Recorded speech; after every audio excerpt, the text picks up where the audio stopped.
Alright, so in today's video we are going to be taking a look at the Anker Soundcore Boost.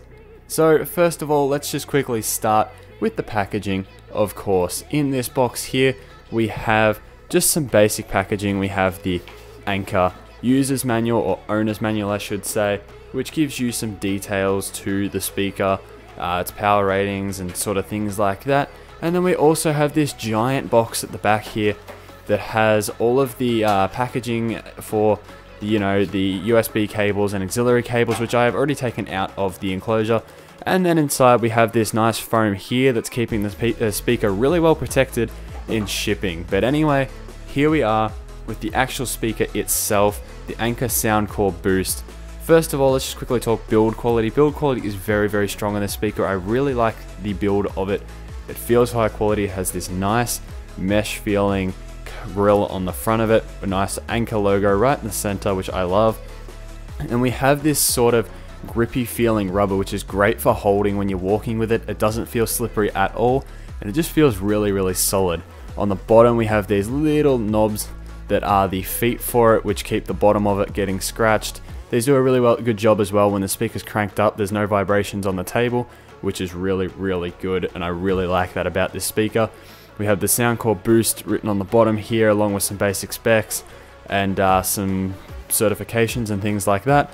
On the left side here we have the main inputs. We have a micro USB input. We also have a 3.5mm audio in jack and an USB output, which is awesome. This speaker can not only be charged by a power bank, but it can also work as a power bank and charge your phone or tablet or something off its USB output. So on top we have a thing for NFC, an NFC tab, so you can touch your phone if you have an Android and with NFC on it obviously, and touch that for instant pairing, which I have used pretty much every time I've paired the speaker with my phone. And then on the left here we have a power button, which also doubles as the pairing button if you long press it. Also to the left of that we have a battery indicator. As you can see here, the speaker has currently got 3 out of 4 as far as battery, so 75%. But anyway, on the top we have the power button, which lights up blue when it's on. Next to that we have a volume down, a play pause button, and a plus button. Next to that we also have a bass up feature with an up button that lights up white if it's on, and doesn't light up if it's off.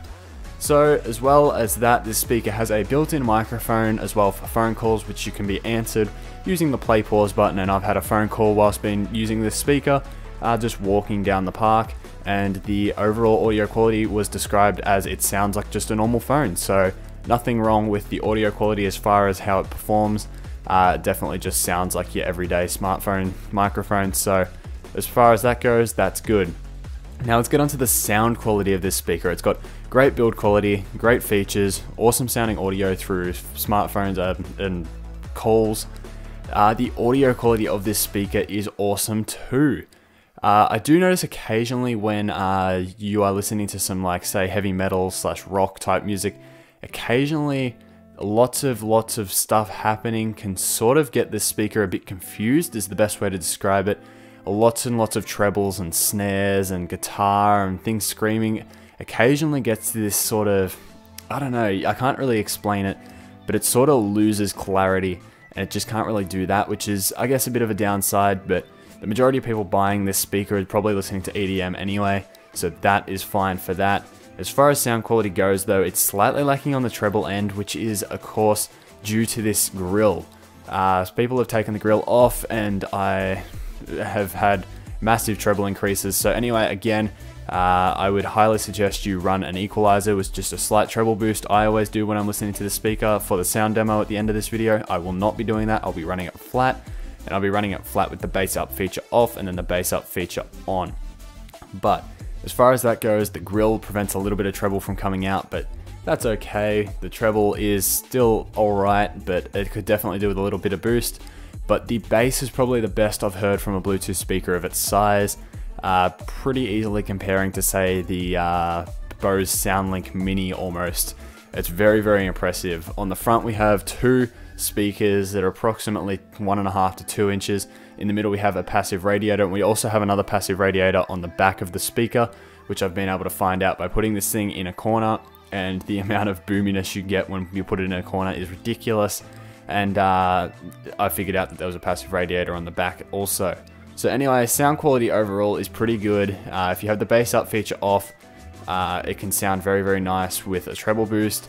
Bass up feature on, and treble boost gives you your sort of beats sound signature, which I actually really quite like from this speaker. It sounds really good. But anyway, as far as sound quality, I highly suggest this thing. It's absolutely awesome. I believe this thing runs for $80 US, so at that price, I'd highly recommend it over something like something cheaper. I reckon it's about par with the JBL Flip 3. I'd actually prefer this over the JBL Flip 3 personally. With a treble boost, it's much nicer. But that aside, now let's kick it off with a quick sound demonstration so you guys can hear what this speaker actually sounds like for yourself, and then you can see what your personal opinion is on it, whether or not you like it or not. And anyway, let's do that.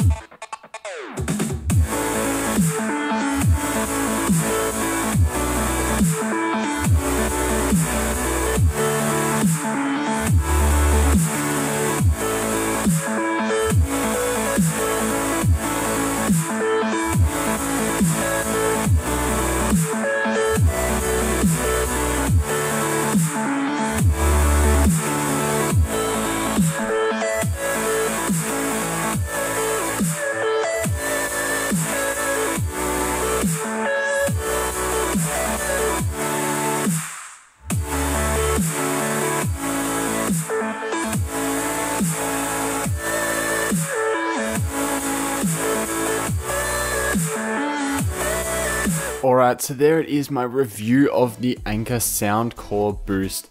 As you can tell, it sounds very, very nice, and that bass up feature definitely puts an emphasis on the bass and gives it a really full sound. As you can tell, when I turn the bass up switch off, you can hear that it loses a slight amount of bass, but it actually sounds a bit more natural that way.